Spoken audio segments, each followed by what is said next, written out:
Hey everybody, welcome back into a video. Wow, I'm actually talking about Halo again. I know it's been a good long while, I know. But news has kind of been slow. I mean, I could have talked about the TV show being on Netflix, but I mean, that's not really relevant at all to me anymore. So, it was not video worthy in my opinion. It just was not. It was like a fart in the wind, honestly. Because it's just another subservice. Like, who gives a damn? The show was canceled last year anyway, so who cares? But other than that, though, this has been kind of quiet. So there's been two interesting developments that revolved around the actual development of Halo Infinite. So I decided, we should talk about it then, shall we? So here we go. Rebs tweeted this out during an interview last week. Joe Staten revealed that Halo Infinite's development team size was between 800 and 900 developers. This only included 3v3 employees, not external support studios.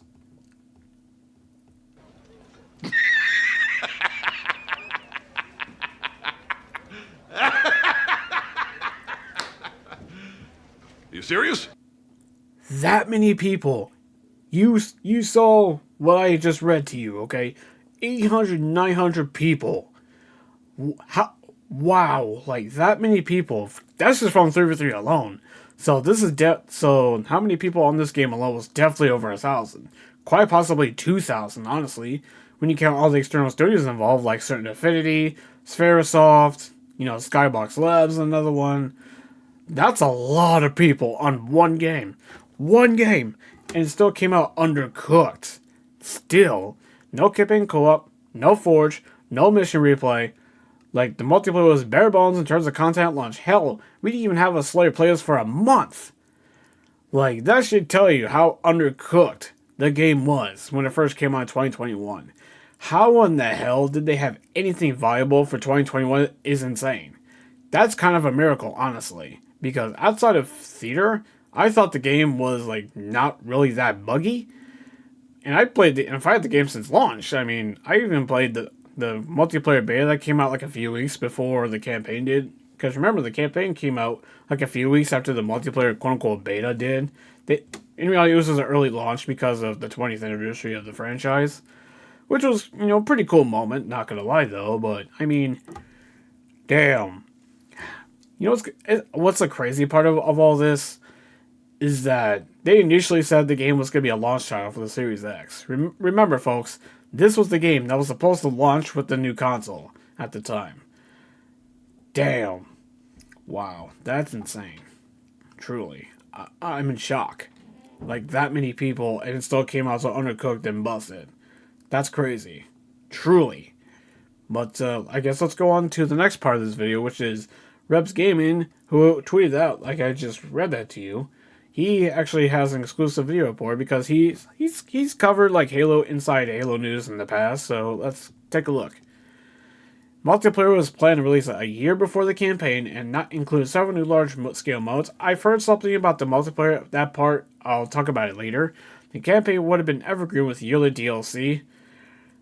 I'll get to that too. 10-year plan was scrapped because of development issues caused by former leadership and the switch to Unreal Engine.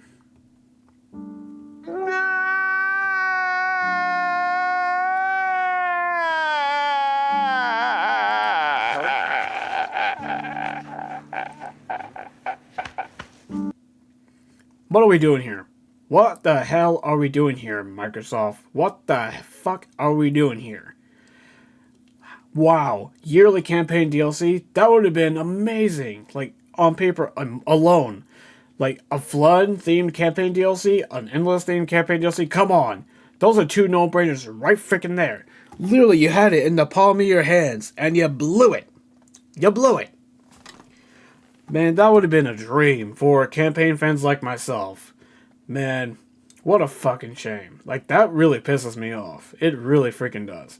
That one pisses me off the most. Now, the multiplayer part about it releasing a year before the campaign, that's not the first time I've heard that.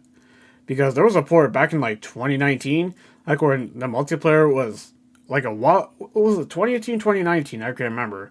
I would have to refresh my memory at some point, look through, because I know there's articles I post on, like, social media, so I had to go through way back to find out. So, but I know, I remember hearing that. I know that much. So that there actually was a rumor saying that there was going to be a multiplayer before a campaign rumor. That was a thing in the past. Because that's not the first time I've heard this.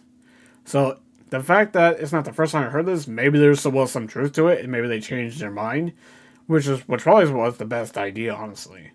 But even still, though, didn't really matter much, anyways, considering the multiplayer was bare bones when the game first released.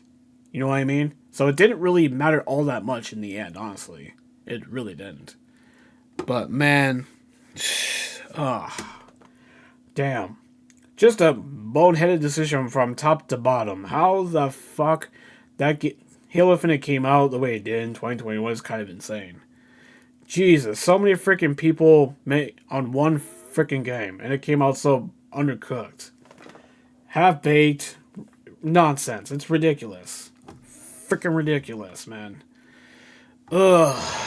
This makes my head hurt because, like, I love this series so freaking much. Like, it's annoying. It's so fucking annoying. Halo Infinite had so many opportunities to make it kind of bring Halo back to relevancy, like, truly. Because they had a prime opportunity, considering that people were not excited for Call of Duty at all that year. And Battlefield 2042 was a giant clusterfuck when that game came out. Jesus. Wow, man. Y'all remember, like, the flights? That got people so hyped for the game, man. Everybody was talking about Halo. Like, they thought, oh, Halo was going to dominate in 2021. And look what freaking happened.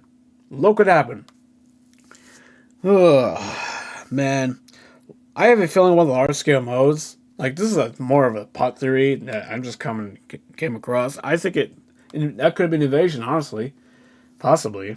Maybe they still do it. I don't know. So, yeah, like, this hurts, man. Like, so frustrating. It's so freaking frustrating. The level of incompetence that Microsoft handled this whole thing, that's insane. The fact that Bonnie Ross and Phil did not know about how bad shape the game was in before that infamous E3 demo that we all saw, bro, there had to be changed, like, big time. And it took them 2 years after that shit for them to actually overhaul management. That is insane. Gee, no fucking wonder why they changed the name of their goddamn studio. No fucking wonder. So yeah, I'm pissed off. Because could have been such an easy fucking win. Easily. If they were just done, actually being fucking smart for once. But Jesus, man. Ugh. My God. It's so freaking stupid. And I said it time and time again. I'll keep saying it. They have a lot to fucking prove. With that CE remake and whatever, continues Halo in the lore and everything. Because, wow. Just a giant clusterfuck from top to bottom. Again, how the game came out the way it did is a miracle. Truly. Like, I often question, was this development worse than Halo 2? I mean, I don't know, though, because Halo 2's development was really freaking bad, considering that the campaign was scrapped like a year before it came out. They had to rebuild it in that year. So, I mean, just insanity. Like, can we not have a Halo game not have a bad development cycle for once? That's all I'm asking for at this point, man. Like, we keep hearing over the years, like, every single Halo development cycle has had issues. Literally, I mean, Halo CE kept changing games, I guess, so freaking much. I mean, because remember, it was an RTS, remember, for the Mac back in the day, right? Then it became a first-person shooter for the Xbox. Halo 2, I literally just talked about that. I believe Joe Staten was, like, not even really involved in the story of Halo 3 back in the day with 3, and then, obviously, because Marty made it so Johnson and Miranda would die, then you get what I'm saying, though. Like, it's insane, man. Ugh. Like, again, can we have a Halo game development cycle that's smooth for once? That's all I'm asking for, people. Apparently it's impossible, apparently, considering every single Halo development cycle has been a disaster. And it's a miracle that seeming like each game comes out mostly smooth. I mean, there's definitely been some issues, like, for sure. I mean, but still, though. Jeez. Sometimes it's hard being a Halo fan nowadays. It's hard. I'll admit. I mean, I haven't really played Infinite really in months, honestly. Really. Because I just really didn't really have that much interest in it. I mean, it's cool. They're adding, like, they're doing a version of classic Firefight Infinite without the whole King of the Hill factor. That's cool. Alright, I'm interested in that. Let's see what happens with that one. And there's some kind of new mode they're doing like later in the year. I can't remember what it was because this was like a while ago, maybe like a month ago they announced it. So I mean, maybe I'll check that one out. You know, when that's out, see what it's like. But yeah, though, I mean, they have a lot to prove. Let's just see what freaking happens whenever that is. I mean, there was a rumor that there was gonna be a new game announced this year. I'll believe that when I see it, honestly.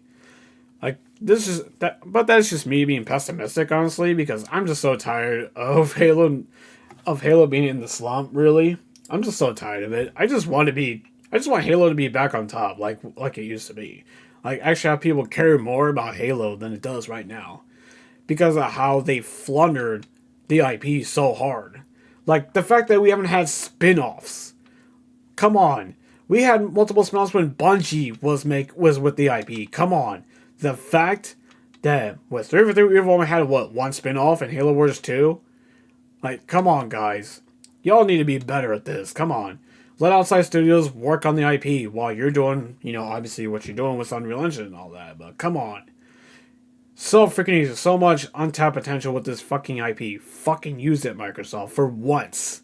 For once, stop being so incompetent. For once, huh? Because this IP deserves better. It's your flagship. Act like it. For once. But yeah, I'm done. What do you guys think of this? Let me know down in the comment section below, and I'll see you on the next one. Till then, have a good one.